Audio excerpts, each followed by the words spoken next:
Hi everyone, I am Braulio Armenta. I am with Risk Management Professionals. For this webinar, I'm going to cover the EPA or the CalEPA amendments to the CalARP program.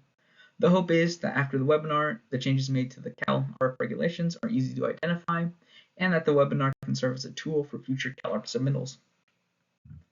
Just to reiterate, I am with Risk Management Professionals, and this slide is just a quick overview of the different services we provide, some background information on us, as well as contact information if you have any questions or inquiries.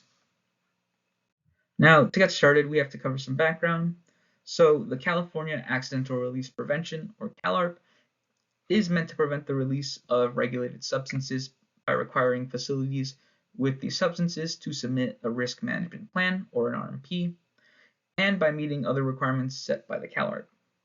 Originally, the CalARP codes and regulations were in the California Code of Regulations, CCR, under Title 19, Division 2, Chapter 4.5, titled California Accidental Release Prevention Program Detailed Analysis.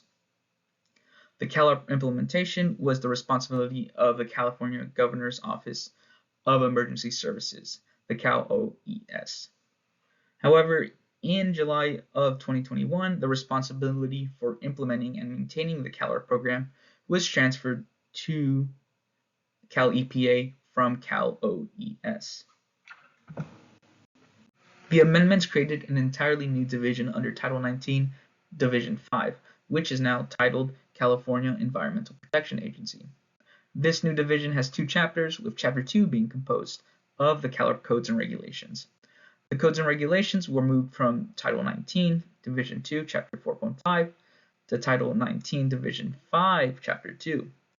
The codes and regulations and the different sections were renumbered in this new chapter and new division. This was done to reflect the change in responsibility of the CalARP's implementation from the CalOES to CalEPA. It's important to note that the amendments made March 6, 2024 were only changing the locations and numbering. None of the content was actually modified. Now, as part of these amendments, Title 19, Division 2, Chapter 4, Sections 2620, 2621, 2622, 2630, and 2640 through 2671 were also moved and renumbered as well.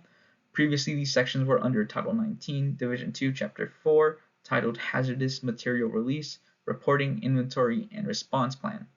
Now they are under Title 19, Division 5, Chapter 1, Hazardous Material Inventory and Response Plan.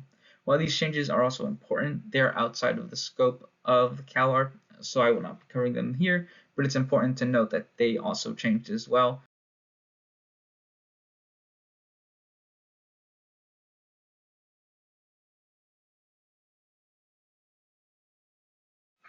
The structure of the new Division 5, Chapter 2 follows that of the previous version, so I'll be following its structure to go over the amendments.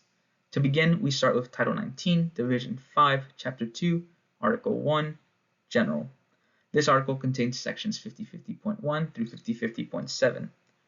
These sections were previously numbered as 2735 under Title 19, Division 2, Chapter 4.5. In this case, they are a one-to-one translation from the previous chapter to the current one with regards to their ending numbering. For example, purpose, which was previously section 2735.1, is now 5050.1, and that continues throughout the entire article. This, however, should not be considered the standard for the other changes, as we'll see in future slides. Now, to avoid repeating the title and division and chapter number of each section for all the future slides, the sections listed under the previously category were originally from Title 19, Division 2, Chapter 4.5, and then, unless otherwise stated, they will have the same article number as the new Division 5, Chapter 2 articles. Now, the 50/50 sections are the same as the previous counterpart with regards to its content, and is an overview of the general information associated with the CalARP program. It includes sections on the purpose, scope, definition, applicability, general requirements, program requirements, management system, and emergency information access.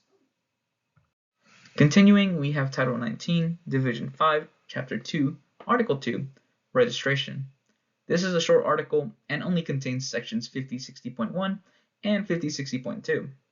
These sections correspond to the previously numbered section 2740, and like the previous article, the sections are a one-to-one translation.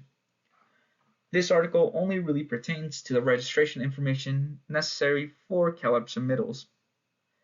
And to further highlight that the CalEPA amendments to the CalARP regulations were only in numbering and placement, we see that even the reserved section of the previous article in chapter 4.5 was kept and transferred over. And then next is Title 19, Division 5, Chapter 2, Article 3, Risk Management Plan and Submission Requirements, which contains sections 5070.1 through 5070.14. These sections were previously numbered 2745 and pertain to the different components that are required in a CalARP submittal. Unlike the previous articles, the sections are not a one-to-one translation. Looking at the table, we can see that the submission, RMP review process, executive summary component, offsite consequence analysis component, and program 2 and 3 prevention are. However, the discontinuity begins at the RMP program 4 section and continues throughout the rest of the sections. This is why making this old versus new table comparison is important. It can serve as a tool to compare the updates instead of having to rely on an assumption that all the articles are a one-to-one translation, which in fact may cause someone to incorrectly update their CalARP submittal documentation.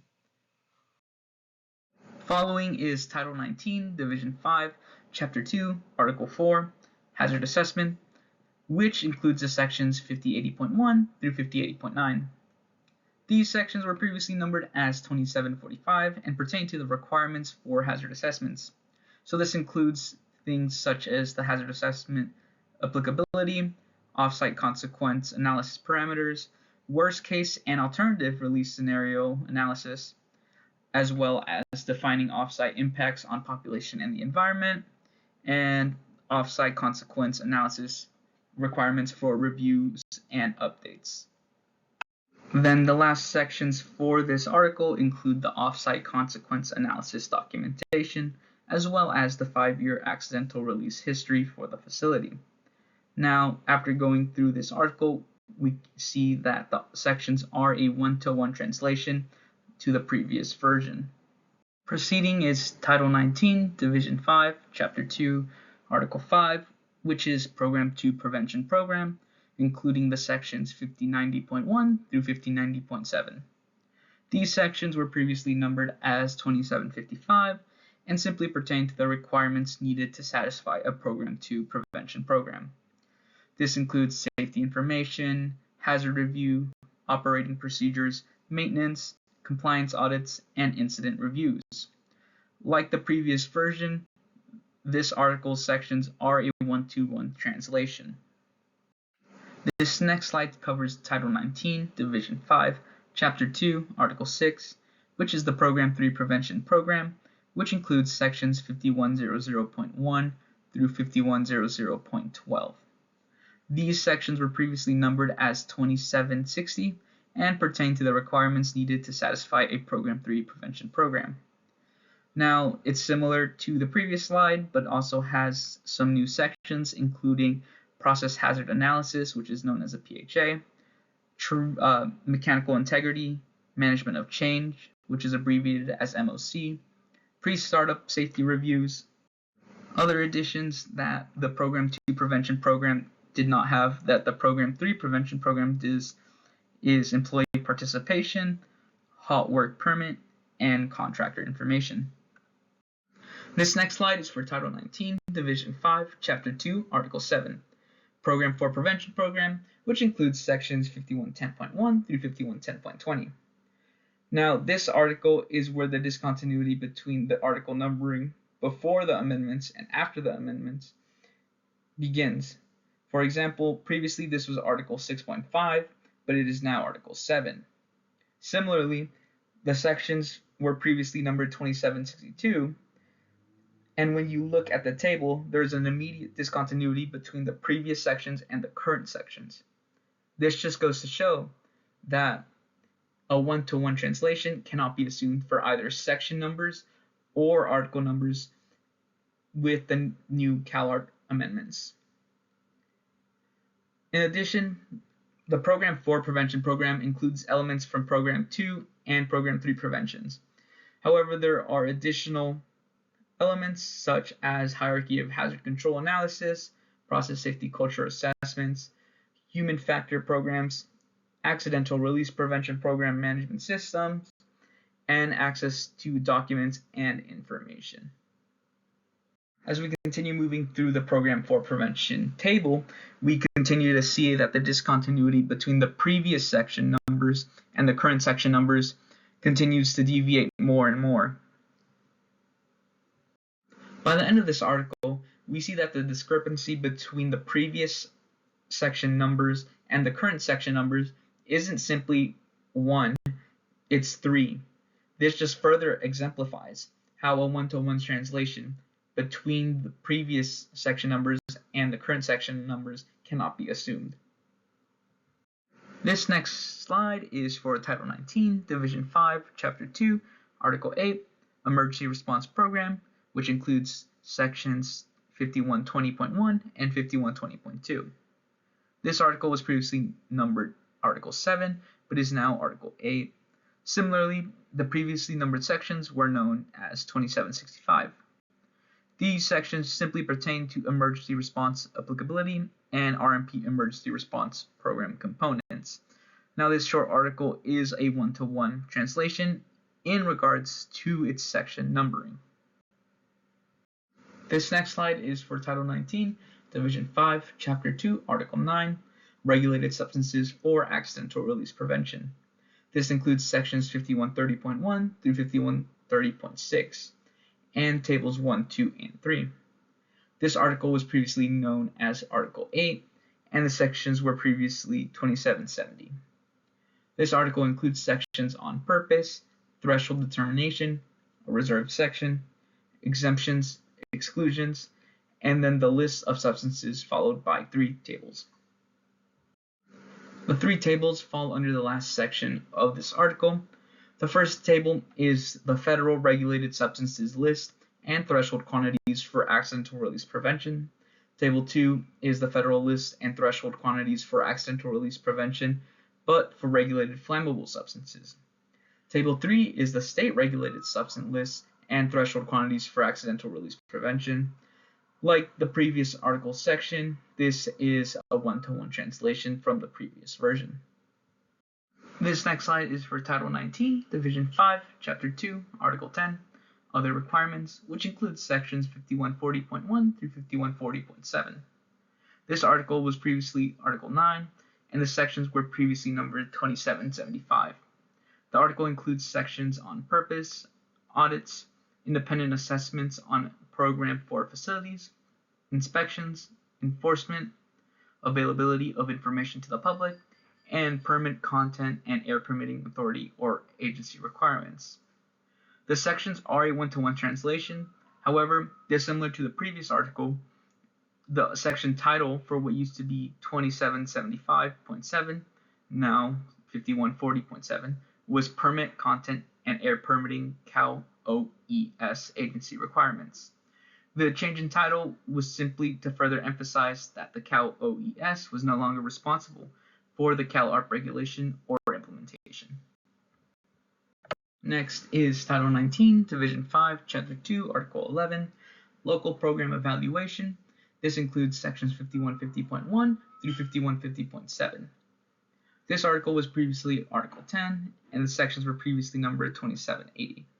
This article includes sections on dispute resolution, Unified Program Agency compliance, maintenance of Unified Program Agency authorization and reporting, coordination with Unified Programs, performance audit submission, Unified Program Agency performance evaluations, and agency authority.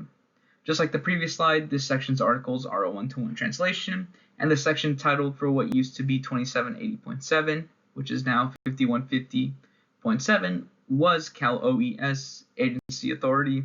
Again, this just further emphasizes that CalOES is no longer responsible for CalARP, and that CalEPA is responsible instead.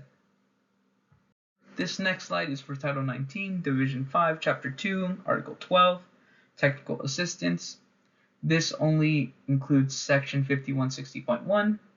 Previously, this article was numbered as Article 11, and the section was numbered as 2785. This section only pertains to technical assistance for CalARP implementation and compliance. With only one section, this is another one-to-one translation for section numbering. The last change made by the CalARP amendments was to Appendix A, which includes a table of toxic endpoints for the regulated substances that were in tables 1, 2, and 3 on the previous slides. Now, the only change was moving Appendix A from Title 19, Division 2, Chapter 4.5 to the new Division 5, Chapter 2. The only reference used for this webinar was just the CalEPA's website on the CalARP program. This slide marks the end of my presentation, but just to summarize, the changes made to the CalARP regulations were only to their numbering and location within Title 19 of the CCCR. Hopefully this webinar helps to facilitate easy and efficient updates to future CalARP submittals. Once again, I am Braulio Armenta with Risk Management Professionals. Provided on this slide is contact information, so reach out if you have any questions. Thank you.